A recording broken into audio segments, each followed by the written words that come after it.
Texans suffered greatly under the Hurricane Harvey's aggressive landfall, with many people being left homeless, stranded or left with no basic necessities, such as food and/or water. To aid the victims was a woman who brought a total of 400 hamburgers to the site and divided them to locals isolated from the rest. This, however, didn't seem appealing to the Red Cross, which decided to call the woman out on bringing the food there in the first place, and what they did next represents a pure absurdity at its best. Lindsay Scott was able to bring 400 hamburgers to those affected by the heavy floods with a little help from a pilot, who volunteered to help out. Scott, a Texas-born, was appalled to learn what the Red Cross had in store for her, saying their treatment was hostile.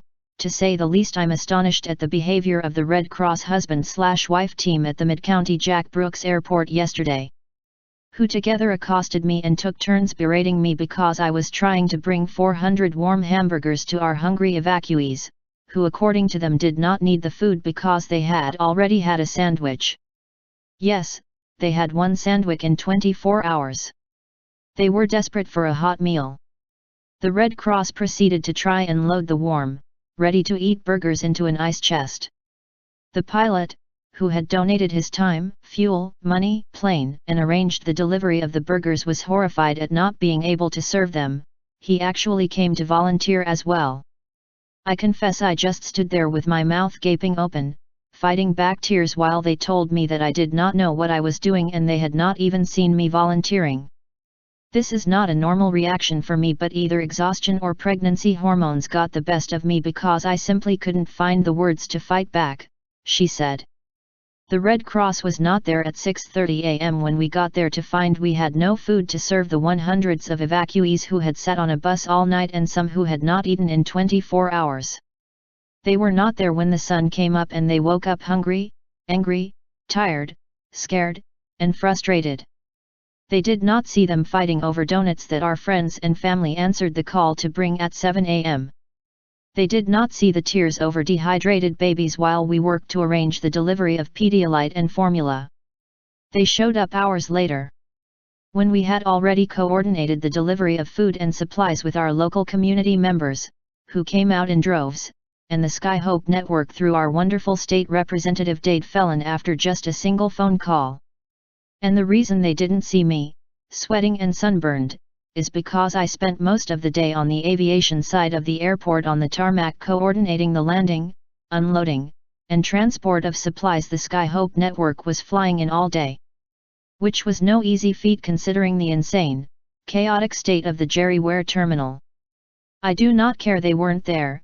I understand the vast, severe, damage that ranges from Corpus, Rockport, Houston all the way to Louisiana.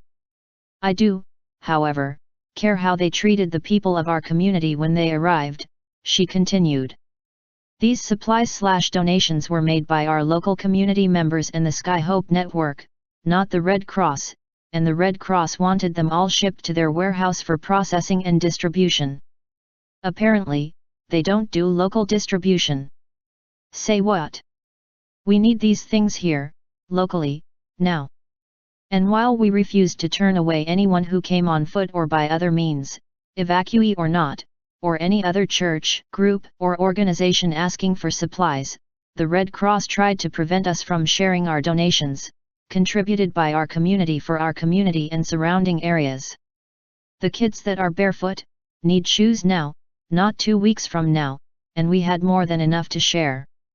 And the way these two representatives of Red Cross treated local people who were donating their time, many in the wake of having lost everything of their own, and spending countless hours away from their kids and families in the wake of such tragedy hurts my heart. I pray this is not representative of the Red Cross organization as a whole. People who donate their money would be horrified. I'm thankful for our local volunteers who continued to fight with them, when I could not, and saw that the burgers and supplies were distributed to all those that needed them. As our motto was, we turn no one away, she explained.